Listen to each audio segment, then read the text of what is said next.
How can one be an anti-racist? When I first started dating Trey, I shoved him into Healing Racism Institute. I made him take it right away. And when we were in there, there were some white women who said, you know, I really try, and you know, I want people to know that I'm anti-racist. I have the bumper stickers. I talk about it all the time. And what we learned in that class is don't talk about it, be about it. That's kind of what I took from it. And I think you can lead by example. You don't necessarily have to announce to everybody that, you know, I embrace all cultures, this and that. Just do it. And surround yourself with the people you want to be surrounded with. Another young woman who works at Heifer asked the young group of students I work with, Youth Diversity Council, outside of this council, how do you guys enrich yourselves? And a lot of them gave examples. They're doing stuff for DAFAR and other examples. But she said, well, I want to encourage you to enrich yourselves. There are a lot of programs at the Clinton Library. There are a lot of things at Philander, to go out and seek that. So you always taught me that the person is political, you yourself can be a site of resistance, and so I think that's what I think, that I can be equipped with the knowledge and fight racism that way.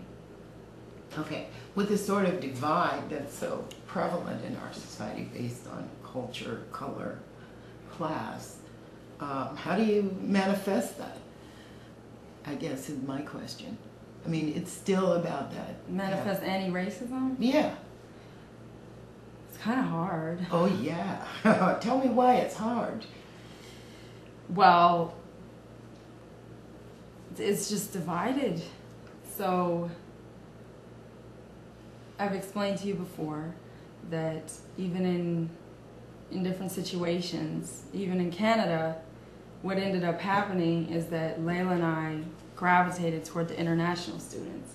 It's like we all had something, we all didn't fit a box, and so there was a box of leftovers, which to me seemed like the most enriching group. I don't know, I just find people I have stuff in common with.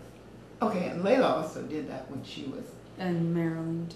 In Maryland and at the University of Arkansas at Little Rock. That's an interesting. It is, and that guy that you gave me his book, Fade, he said the same thing, that the biracial quotes, because I don't really like the word biracial, but they blended with the kids who didn't fit in a box. But how to be anti-racist, or how to practice anti-racism, Crystal always, she glows and she says, your mother said I'm a keeper of the story, because her father, you know, involved in the 57 crisis. So her saying that to me made me feel like I'm a keeper of the story, and I use the tool of history and knowing your history as a tool to combat racism. Bravo. You know, we have this horrible history in the United States, a 300-year horrible history, and we are stuck with that legacy in different ways.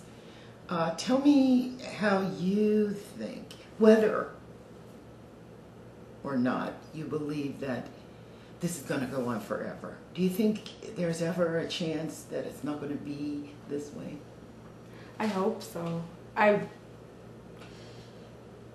It's hard to know that 50 years after black kids were treated like,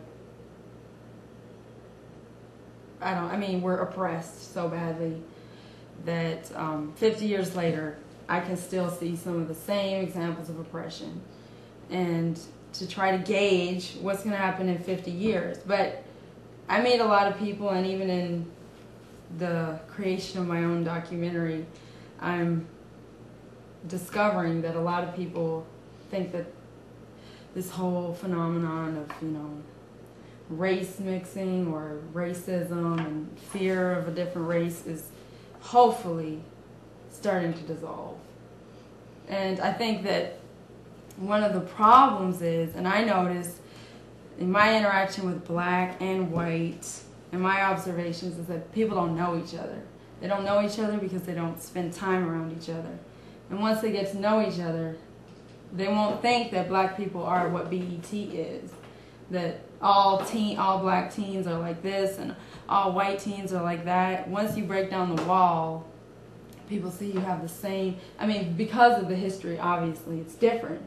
But you can see beyond that. And I think the closer people allow themselves to get to different people, like the reason why here it's always black and white is, I guess, because of the history. There are a lot of different people who live in Arkansas. And didn't that help it become a better place somehow? What, if more people were here? Yeah, it was so boring. In the 50s? Period. It's just like... But I'm just saying, one thing I love doing is working with the Youth Diversity Council, because I'm a commissioner for the Racial and Cultural Diversity Commission. And I love it because I really try to encourage those young people, because they are very optimistic about the future. And I tell them that I promise you will be enriched, you'll be prepared if you expose yourself to different people and you really live up to your values of diversity. Yeah, so it's action that comes from talk, but it's an effort, and it's about work, okay? Thank you for like putting it together like that, because that's true. It means stepping off that cliff. It just doesn't happen automatically, that it's about work. And it's good work, and it's, yeah. But sadly, the kids who are working to promote diversity, one generation up, their parents or grandparents do not believe in that.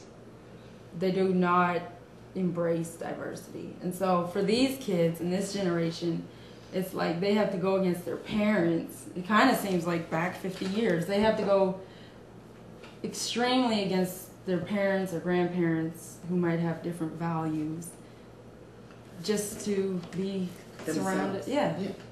And that was the truth too. In 50 years ago, we thought, oh, if these parents would just get out of this, we are capable of interacting with each other. And I